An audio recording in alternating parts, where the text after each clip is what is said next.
Well, Alexis Schwartz is how do you say this? Volcanologist who is monitoring developments on La Palma. He joins us now along with Sharon Backhouse, who runs a company which organises field trips to the island. Thank you to the pair of you for joining us. Alexis, let's come to you first of all.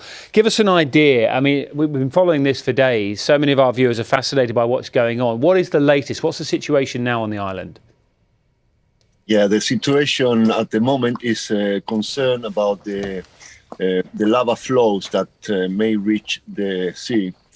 Obviously, this lava flow was stopped for the last few days because it reached a very plain area, quite flat area. But because there has been a continuous eruption in a flank vent, emitting very fluid lava. So this lava is probably going to reach the sea. And there is a concern of the interaction between the lava flow and the seawater because of the rapid vaporization of this seawater in contact with the very hot lava. This may produce plumes of water vapor that will rise into the atmosphere. And the concern is the content, the possible content of some gases like sulfur or chlorine gases that may be inside these clouds. Now, obviously, the concentration of these gases in this plume will be higher, very close to the coast, and then the winds will disperse this high concentration. So there is also some possible steam explosions, but will be locally as well.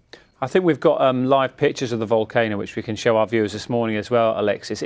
How hard is it to predict how long it will go on for? You know, what sort of scientific techniques can you use to say what we're seeing at the moment, how long that will be sustained, and what will happen in terms of that flow?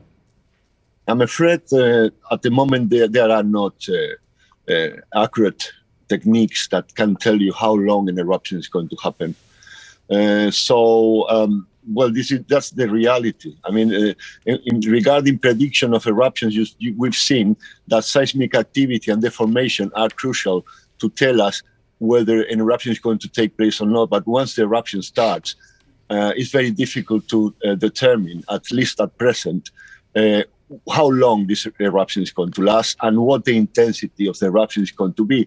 It's an evolving process, but so far, all we see is the typical Strombolian eruption with increases and decreases in the energy of the eruption.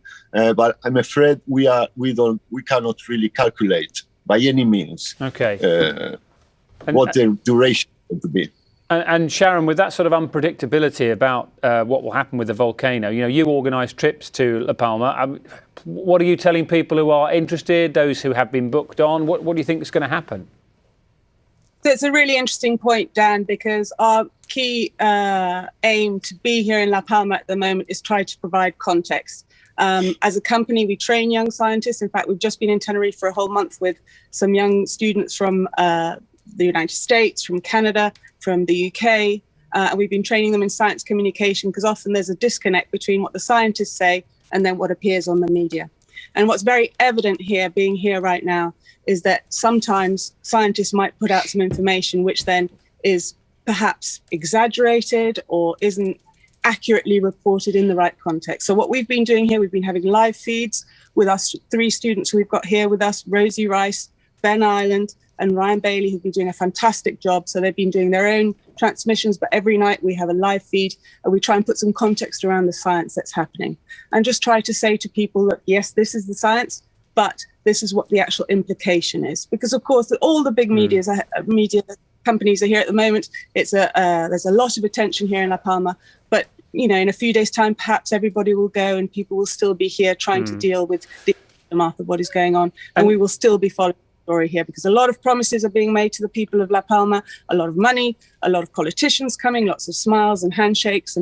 But what we want to see is actually whether that help arrives. We had a massive tropical storm a number of years ago called Tormenta Delta. People were promised a lot of money, which never materialized. So we are here on the ground to provide context, but then follow up as well, because I think that's really important that we don't forget what's happening to the people here of La Palma. Well, that's great to hear that, and thank you very much for giving us an insight into that, Sharon. That's Sharon Backhouse and Alexis Schwartz with the latest from La Palma. Thank you for your time this morning. Really good to speak to you on BBC Breakfast.